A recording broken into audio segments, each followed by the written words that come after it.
on to another team that I don't know if they really value winning. That's the Washington Wizards. So to their credit, they did relieve Tommy Sheppard, their president of basketball operations, of his duty.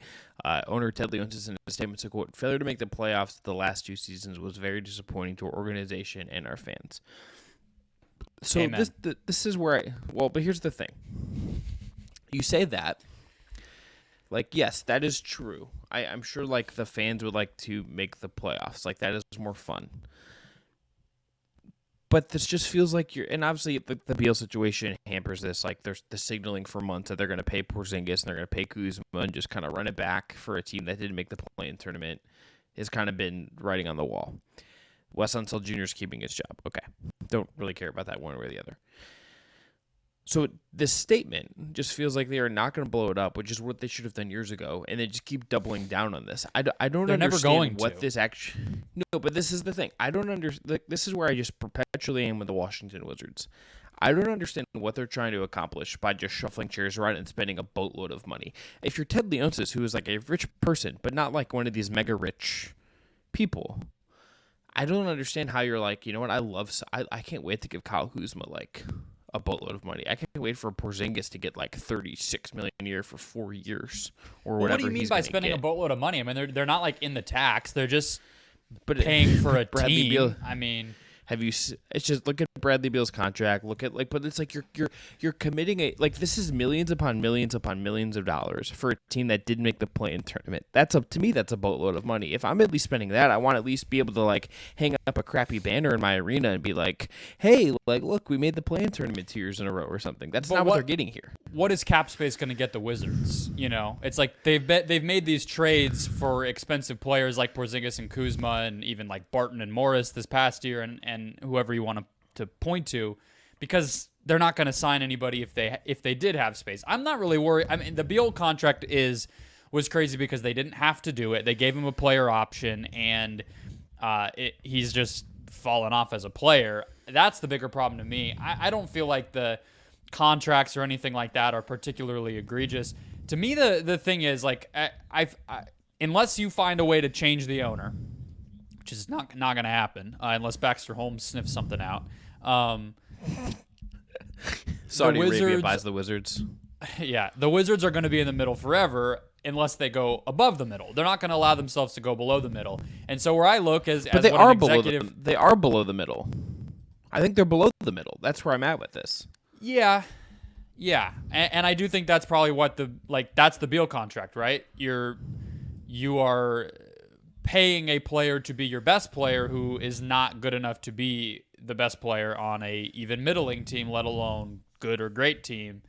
And so I think that's a huge problem. And I don't know if the next executive is necessarily going to solve that, because I think trading him now, to me, is trading him at sort of bottom value. I think he's had 2 really disappointing seasons back-to-back here and is not really giving them a big return. I mean, it'll be a big return. It won't be Donovan Mitchell or anything, you know.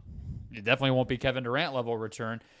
But with that all in mind, I feel like the one quick, easier thing that they can try to put resources toward is just drafting and developing.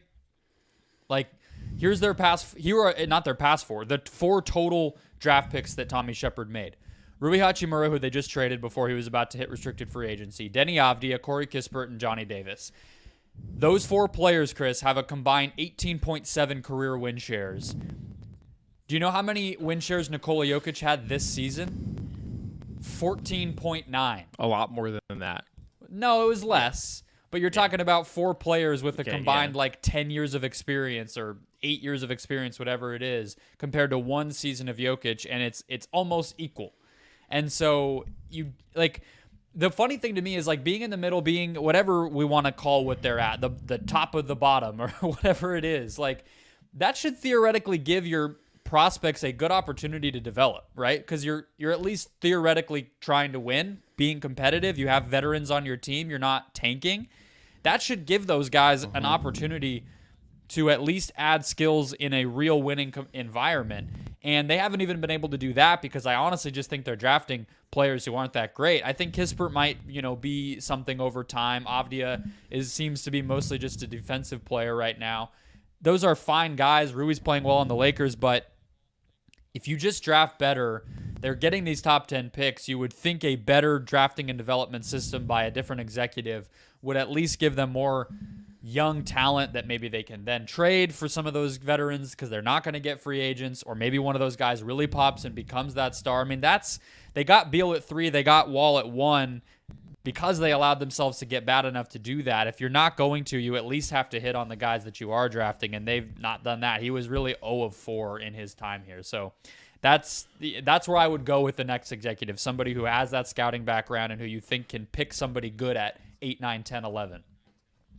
I think I'd really also rather just like have the cap space to like absorb for future picks and just be like, there's no good way out of this. And that doesn't seem like they're what they're gonna do. There's just like a path. There is a template for how the Wizards can fix this, or at least have a better chance at fixing this, and they just refuse to take it over and over and over again. Yeah, Tommy Sheppard wasn't going to do anything about that, though. I mean, right? And that's a Ted Leonsis problem. Right. Yeah, I think it's just like and look, he's been there. He was there for a long time before he even got this job.